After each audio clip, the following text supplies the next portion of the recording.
there was one time when I was in a meeting in South Florida. I met with a gentleman at a company that was very orthodox. So, which I totally respect. Their Jewish orthodoxy. I had just never been part of a meeting where the rabbi came into the meeting. Right? That here in the U.S., very unusual. So the rabbi comes in, and everybody, there's about a dozen people in the room. They all stop, pause, and sit down, and now nobody's talking. Not even the CEO. So they're speaking in Hebrew. So I just sort of nod and smile, hoping they're not. Of course, it's very okay. foreign. Speaking as a Jewish person. I better shut up and just nod. So I did that. Everything was going along very well, I think, since they're all sort of smiling themselves. And it looked like the rabbi was praying, and he finishes praying, and with that, the CEO looks at me, smiles, goes, "I really like you. I respect that you have respect for our faith, and I wanted to see how you would respond to everything." And I said, "Oh, well, I have a deep and profound appreciation for the state of Israel and your faith." So with that, he smiled and said, "I think we're going to do a deal." And he looks at his entire group of people and he says, "Muzzle tov." And they all stand up and yell, "Muzzle tov." Oh, I stand up and yell, "Muzzle tov." Good thing. So with that said, they signs the contract, and I thought, wow, there's something you don't learn every day. But I knew enough to kind of go along with things, and that to me is kind of that acting background. It's like, okay, we're making this up as we go along, and you kind of play things by ear and take it as it comes. But isn't that so true of life too? Where sometimes you get in a situation, you're outside your comfort zone, you don't know what's going to happen, but you go along for the ride, and it's like, you know what? I'm glad I went through that. Of course. I completely agree with you, 100%. So, on the path of acting jobs, what was your favorite acting job? Oh, acting. I've done a number of commercials that have aired on TV as well as the radio, and most recently, probably a good one has just been real simple about. I think it's called AccuHear, where I get in and just tried to help talk to people about if you have a hearing issue. That's fun. But do you also mean more about the memes? What acting of those have I done that I really enjoyed? If you consider them as well, then by all means. Well, let's face it. Whenever you see a person doing a meme, it really is acting, right? Mm-hmm. So it's just having fun with it and enjoying it, and we all look at it and we laugh and respond, go, "That was funny."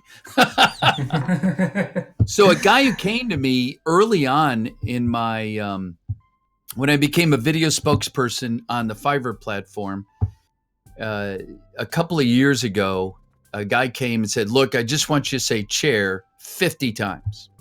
Oh, I saw that. And I'm scratching my head going, all you want me to do is say chair any way I want. Yep. It's like, that's it. Yep, that's all I want you to do. I was like, what an easy job.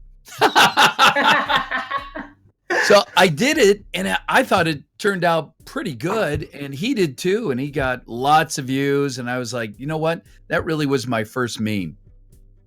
And then I did one over in England for a guy in England called Jujan Jean. And that was strange, but it seemed to appeal to his audience in England, so that went pretty well.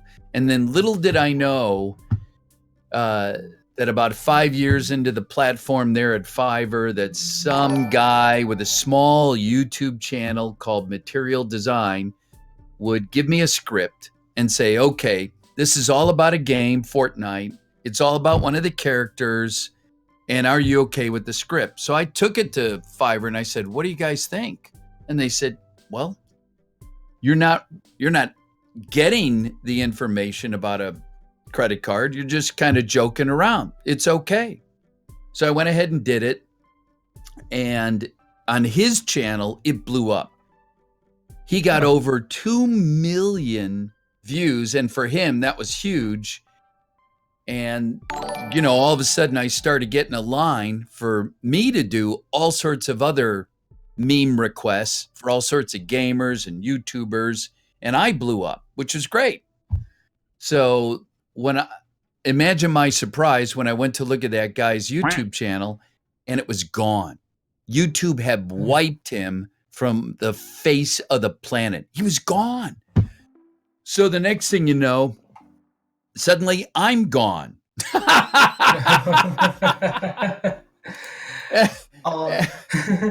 couldn't believe it. My son walks in and says, Dad, this guy named Grande says that you've been banned from Fiverr. And I'm like, what are you talking about? I'm logged in. I'm doing my scripts for the day. He goes, Dad, you better log in again. So that's when he records the whole thing.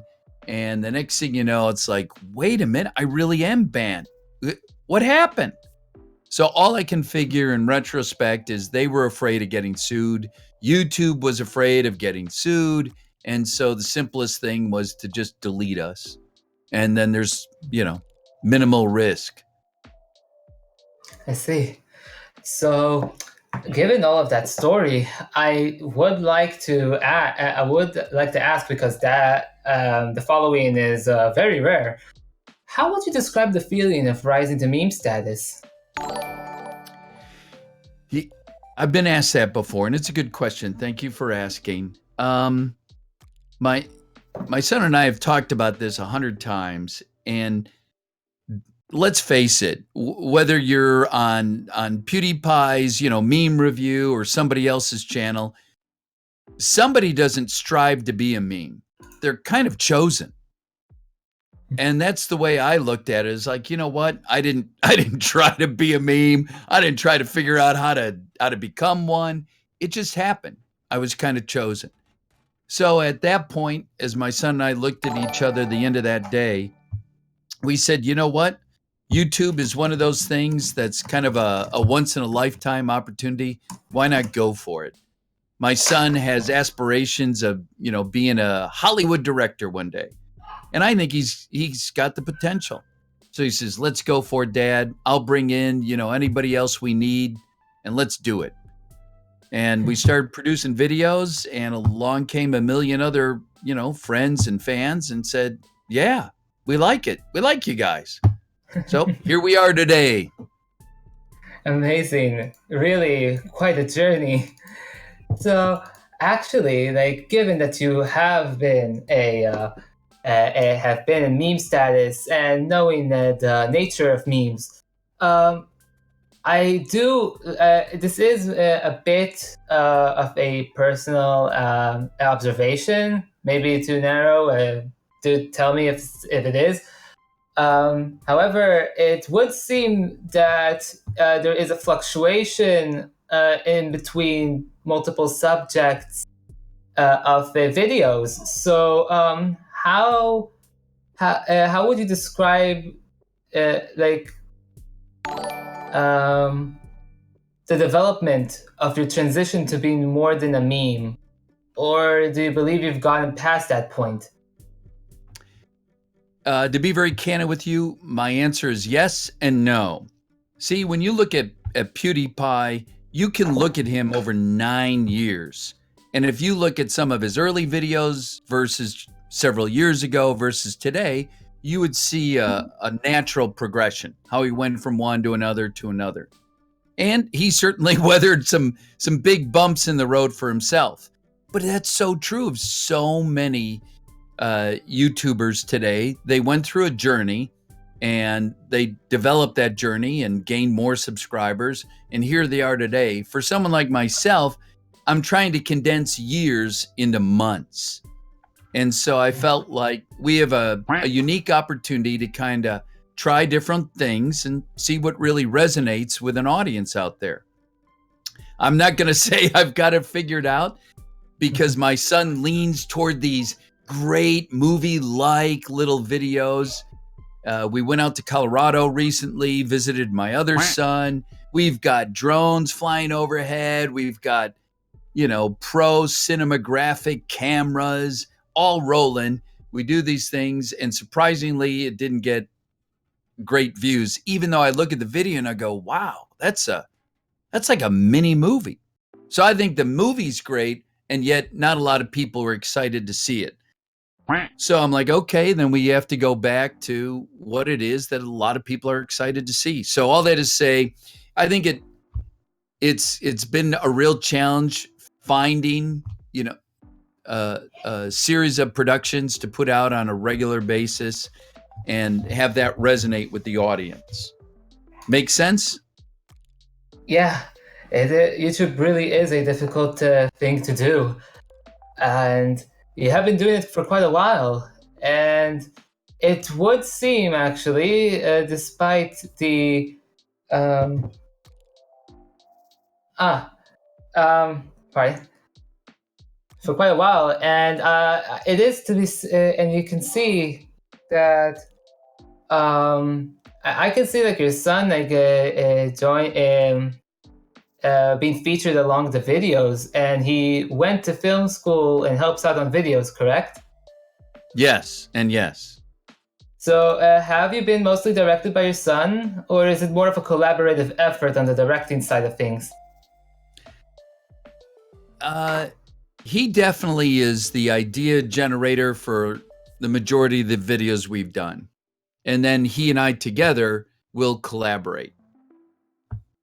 So like when we do dad talks, I was like, I get so many people asking me questions. Let's just kind of talk like I would to you or our other son. His name's Josh. So PJ and Josh. So why don't I just go ahead and shoot straight with these guys? Because it seems like they got pretty valid questions and concerns.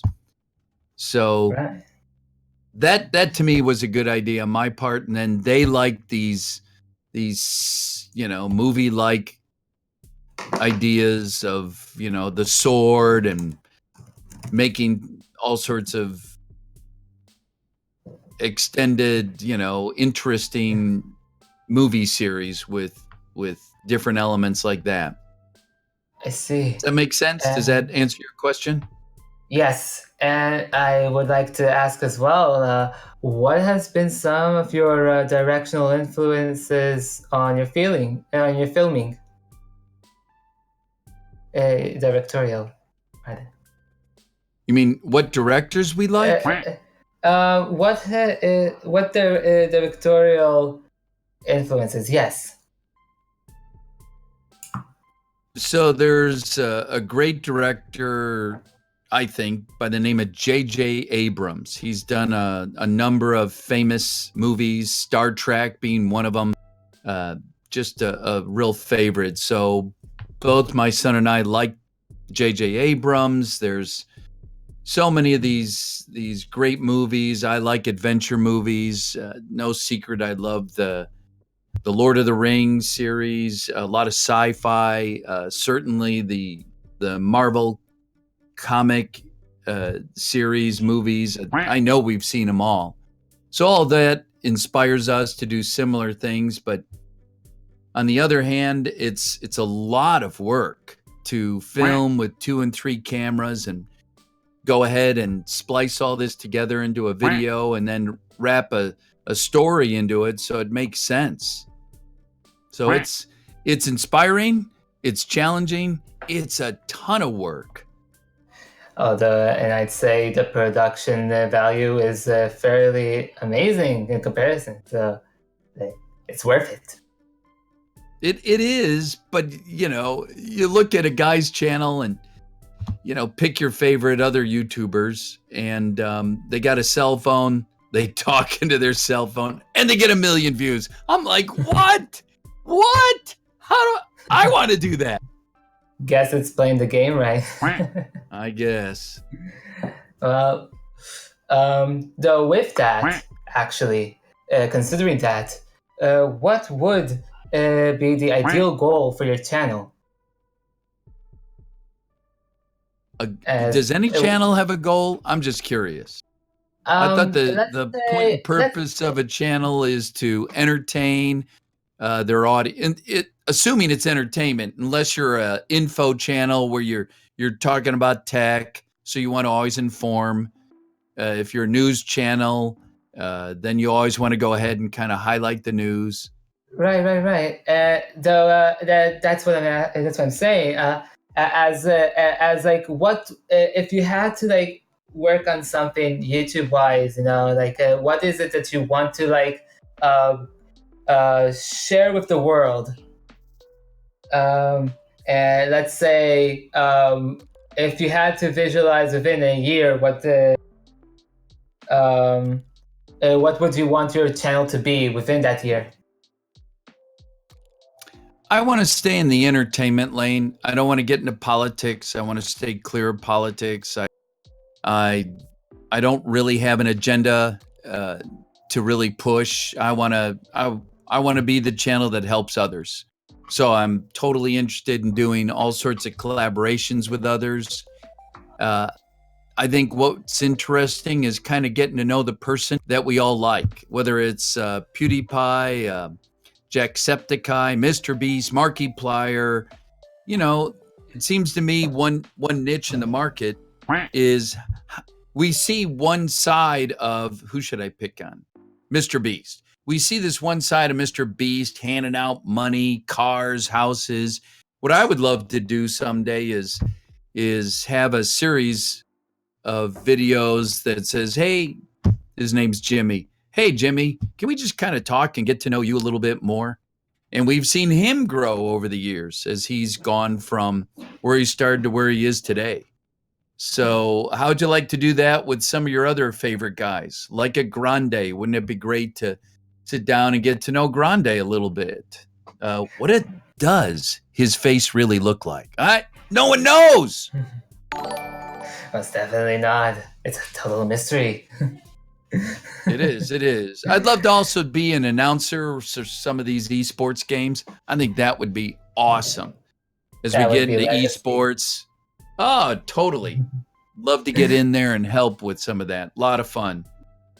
Because I play and love video games. Let's go.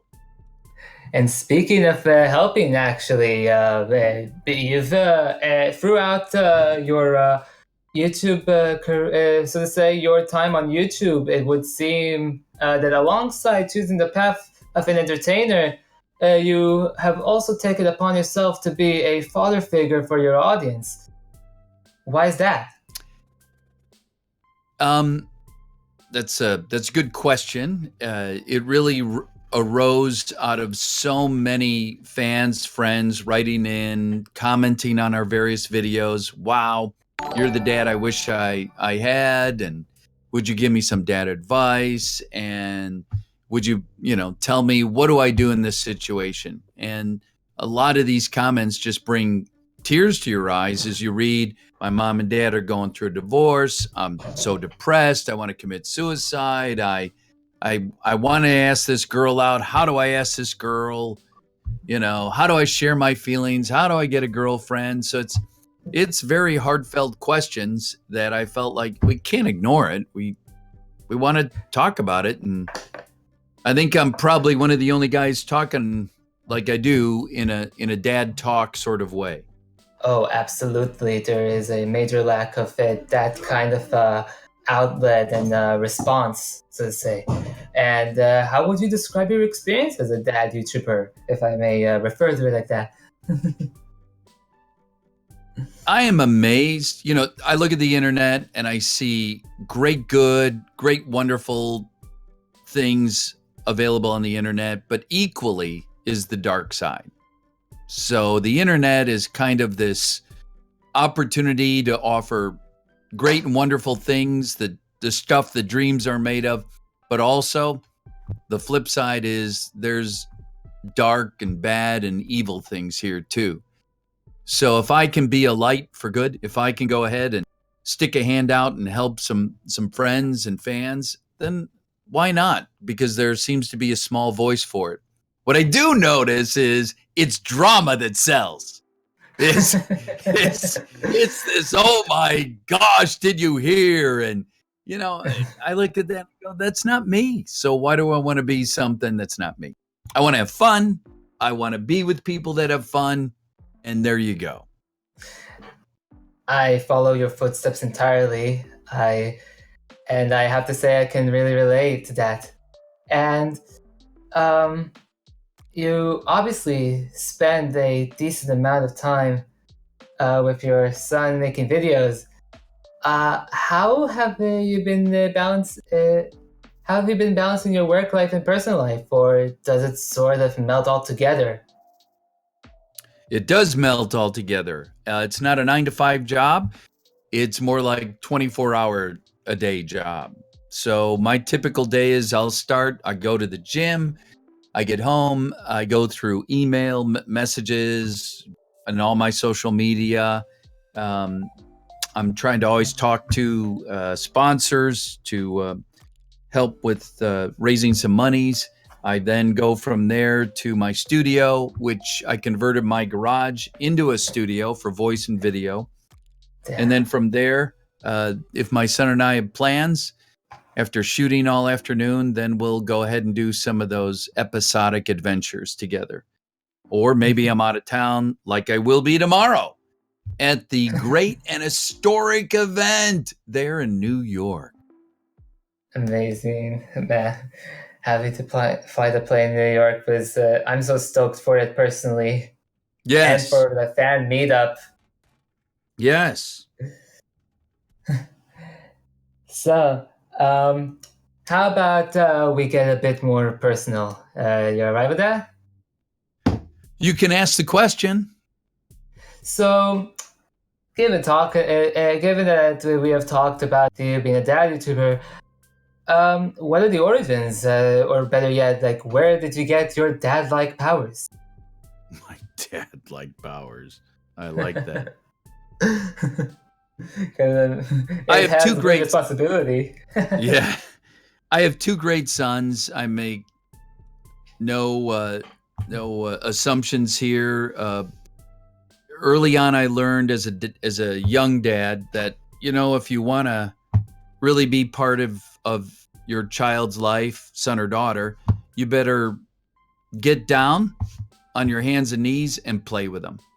And so my wife and I started at their young ages of, okay, they're chasing rattles and dolls around the floor, then maybe we should do that with them. And as they start to grow up, get bigger, and all of a sudden, get into some video games, I'm like, all right, I'm going to sit down. And we started with Zelda. And wasn't that fun? All of us playing Zelda together. And then from there, we went on to Halo and some other games. And the minute they got in school and started doing sports, I was there for every game. And I went overboard. I was the overboard guy. I'm like, yes. So I bought camera equipment, and I got these, Olympic pictures of my sons doing these great feats of sportsmanship. At least that's what I thought they were. And I just wanted to know that at all times, both my sons, while they didn't always like my decisions 100%, they at least knew that their mom and dad loved them. And it's okay to have some disagreements. How you have them, that's the difference. You can have disagreements in a respectful way, and you can also have a justifiable disagreement in a disrespectful way.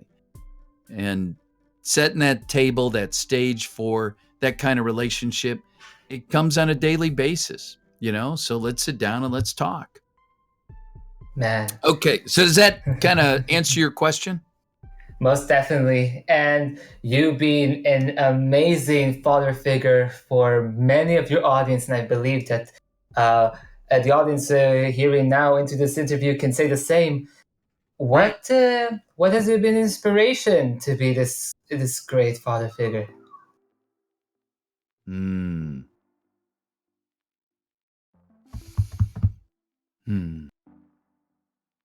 lots of inspirations. I think we all need role models, and no matter whether you're a person of faith or not, I am a person of faith. I would say look to your role models to set those morals and ethics. You can't share them if you don't have them. Most definitely. So, therefore, you as a parent or a will be someday parent, you want to kind of own those now today, so that when you get down the road tomorrow, you're going to be in that situation. You're like, oh my gosh, I didn't learn this. I didn't know this. And you better do that. So growing up, for me personally, I come from a divorced home. My dad was not a kind dad. He definitely had moments of violence, not just to my mom, but also to us sons. And, when you go through moments like that, for me, my reaction was, wow, I will never, ever do this. And and when they got divorced, I said to myself then, I will never, ever do this to my family. So here I am today, fast forward. My wife and I have been married over 30 years. I did spank my sons, but only when they were very little, and there had to be rules and conditions. And, they cry, but more because it didn't hurt as much as it was just, getting that sort of timeout and discipline from dad or mom. Controversial today in today's society, whether or not spank, but I think if you ask my sons today, would you do that to your sons? I think they'd probably say yes, but there has to be rules even about that. Anyway, where do I draw my inspiration? First and foremost, be a person of faith. Second, have some real mentors in your life, young dads and moms, so that you can lean into somebody and say, wow, what do you do in these situations? Everybody's different, and yet we all suffer in our families from the same problems. Everybody has relatives who drink. Everybody has relatives who do drugs. Everybody has relatives who are divorced. We all share common problems. How we deal with them is what's different. So if you've got a mentor, somebody you can go to and go like, wow, I really respect you. I really love you. I appreciate your input. It can be your aunt, your uncle, grandpa, grandma, friend of the family. It doesn't matter. It's somebody you can go to in those moments and say, wow, what do I do? I do it. I think just about everybody does it. So I'd encourage that as well. And then lastly, you need to always make sure that you and your spouse are on the same page. What you don't want is a divided family, because that won't last. So handling a situation with your son or daughter, you need to always make sure before taking action that, I call it a huddle, where you're going to just huddle up with your spouse, say, okay, here's the way I see it in our course of action. And what do you think? And as long as you get agreement or buy-in, then, yep, you're united and you can move forward. Wow. Amazing. I couldn't agree more. I have had a loss for words myself. So, I mean, really, thank you for sharing that, first of all. Sure. And to end on a lighter topic, you've been playing a lot of Rocket League recently. How many hours would you say you've put in so far? Oh my gosh, I got to play with such great Rocket League gamers. I don't know if you saw any of the people that were in the video with us. I think there's Neat Mike, there's John Sandman, Musty, Sunless Khan, Flump. I mean, these guys are some of the who's who in the Rocket League, and just to to play with them was such an honor and privilege. I can't say enough good about them. It was awesome. It was fun, and that's the way they made it, because they're such good guys. They made it fun. I've also played Apex Legends with one of the guys from Cloud9, and he is PvPX. There's a guy who's underrated. Wow. And no matter what challenge I would throw at him while he was streaming, like, okay, you can't have the same gun on your next kill. So he would go on, pick up the dead guy's gun, and just take him out and kill him. I said, okay, we got to get 20 kills. You got to get 20 kills in this next game. And he did it. He's amazing. So when you play with such great guys, I would never be doing it if I wasn't where I was today. And so I go, I'm just humbled by it all. Let's have some fun. Let's game together, win or lose. Can we say we had a good time? Wow. It really must have been an amazing journey until now, with ever since the dreaded Fiverr ban. And would you say, and would you rather have things going any way else, given where you are today? A question I have gotten asked, and with no regrets, I say I wouldn't want this any other way. To be in a platform that handcuffs you in many respects was always very frustrating. We did not. Anyway, I'll just leave it at that. Many frustrating moments. Even though I was a top-rated seller, even though I did over 7,000 productions, big deal. My goal was always the same. Whoever came to me with a script, let's get this the very best it can be. And that kind of set me up in a great way after 5 years for YouTube. So here we are today. We're doing what we want instead of being told what we'll do.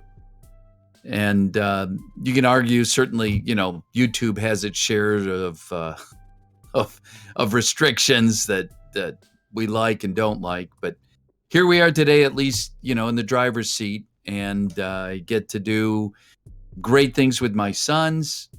I'm right here working on my own home. I don't have to travel all around the U.S. and around the world anymore. So, nope, I wouldn't trade it. I have no regrets. I'm right where I believe I should be. Wow. Throughout this whole conversation, I can safely say we've come from many different backgrounds. Both of us come from very different areas of faith. We both are striving to create and further ourselves, and you share your love with the world and this community. And I thank you so much for joining on this interview.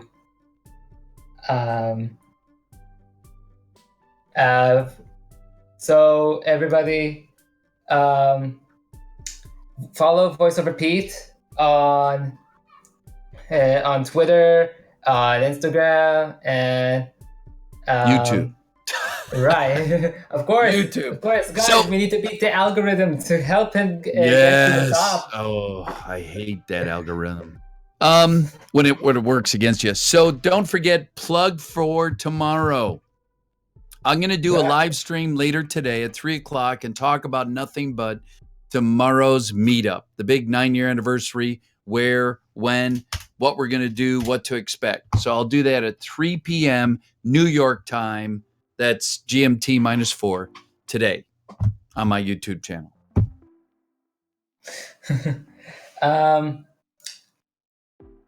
All right. So I am thankful alongside everybody for you to join us. And we will see you on the meetup for those who go to New York tomorrow, right? Right. And for those who can't, I've decided to go ahead and live stream the event from where I'm at on my cell phone. So those who right. can't make it, you can tune into my YouTube channel and at least get an idea of what we're going through up there. And it should be a great time for everybody. I know it will. All right. So, to a good friend of this community, everybody say goodbye. Well, thank you. It's been a real honor, a pleasure just to meet and talk with you. Thanks for having me. I really appreciate it. Same here. And we appreciate you. And we're out. Yeah, we're out. Sorry. I didn't know Dallas was going to leave like that. That was my bad. Woo. Good conclusion. We got it. Oh, I make my exit. I guess so. Have a good day. And all right, that come out the way you guys wanted? Very. I have to personally say, I really thank you for saying the very things that you say. I mean, I'm currently 17, almost 18, 2nd of May, and I felt like I was missing those very things in my father.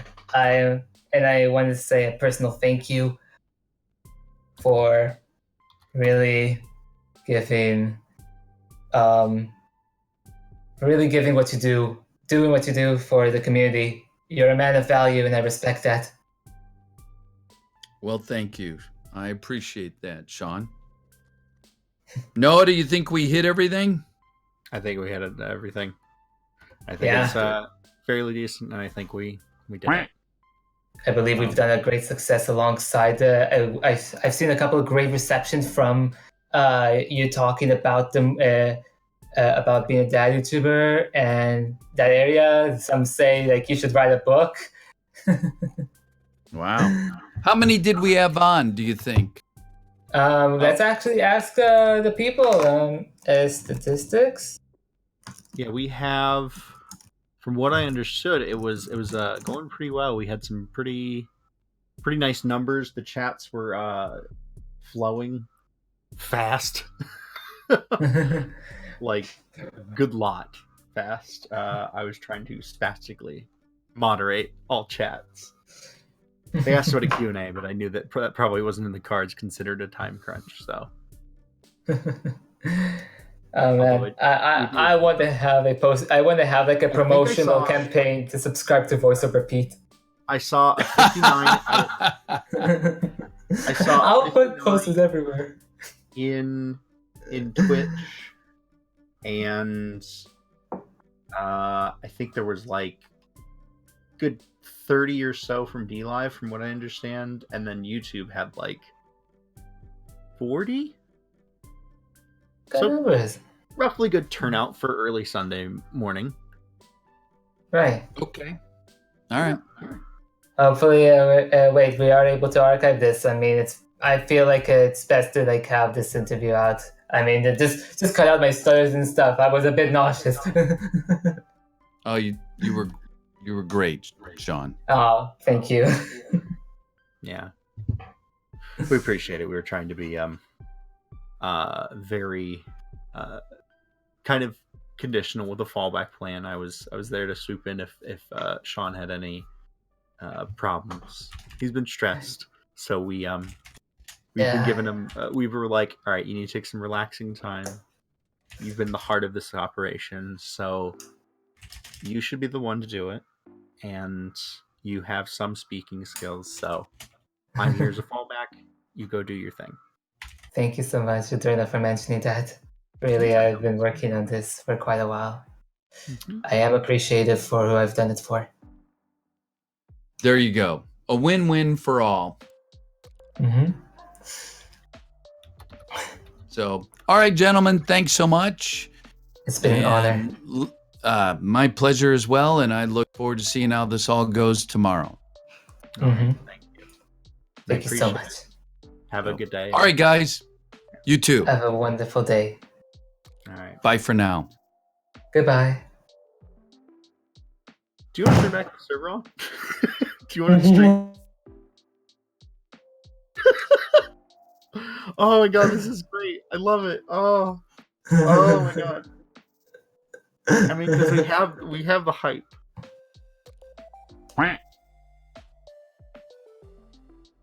Yeah, we definitely did. Oh, fuck. Man, it was so great. At the same time, you're like screaming at me I from was the trying- chats. I feel so bad because I was trying to Right. I was really trying to I was like, shit, I forgot to tell Andre that there was a time crunch. Oh man. Oh man, but I guess it's just like a 90% less nervousness from like the live stream beforehand, where I was like, wait, we don't even have a fucking script. I was like, okay, I'm happy that I have an interview with Dylan. Okay.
Right now, I'm predicting next week, VoiceoverPete, he's jumping in the water. But I'm not gonna do it alone because none of this happens alone. We all jump in the water. We're standing up for PewDiePie. This ain't gonna happen again. We're not gonna do this week after month after. That's it. Pewds is going all the way to 100 million. I'm forecasting it right here. We got you, Pewds. We're jumping in this fight. It's for you, not for us. I'm out of here.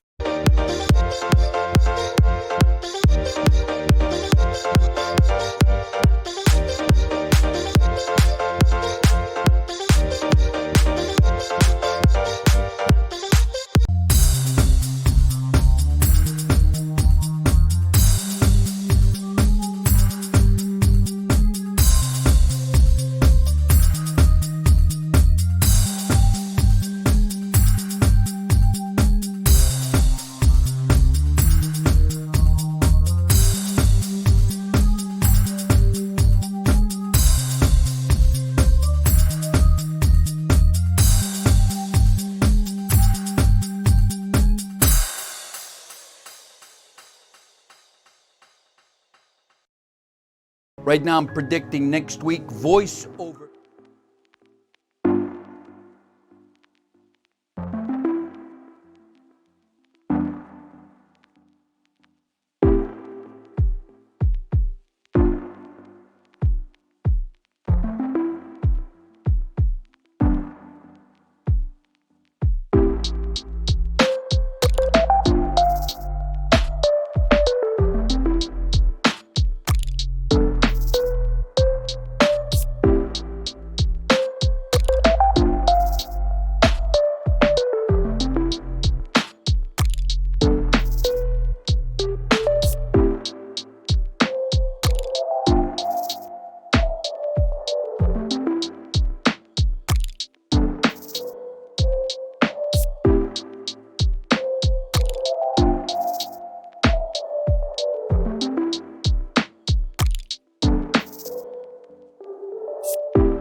It's your big day!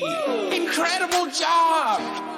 I know we had our differences, but today, I just want to tell you. Hey, congratulations, it's a celebration. Party all day, I know you've been waiting. Hey, congratulations, it's a celebration. I just want to tell you that I think that you're amazing. Congratulations, it's a celebration.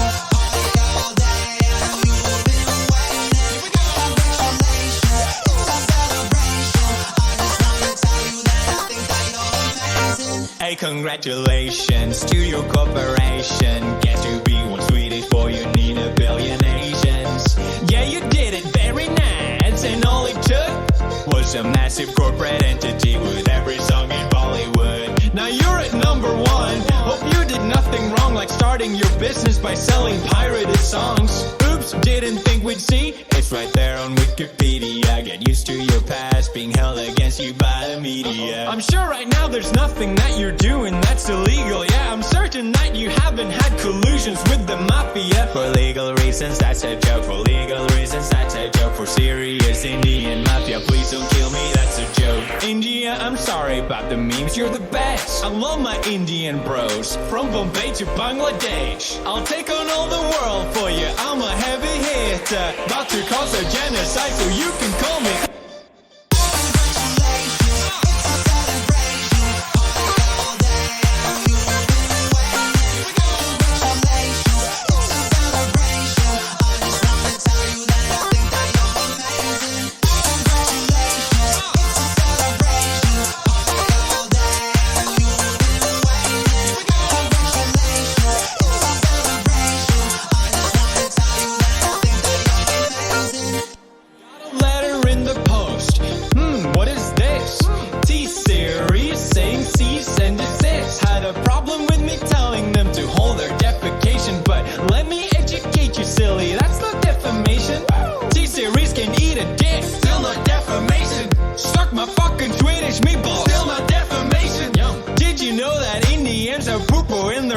That's a blatant racist lie. Yeah, but still not defamation.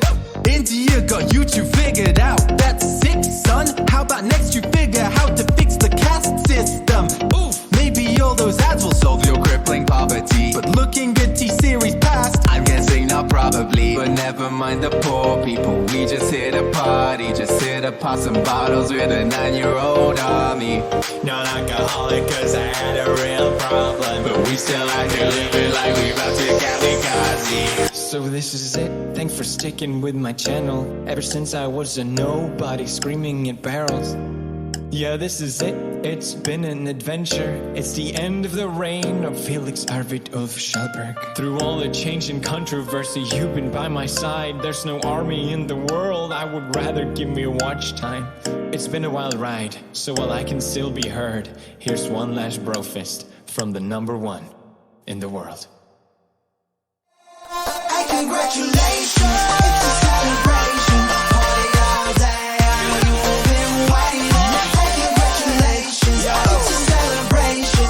I just want to tell you that I think that you're amazing.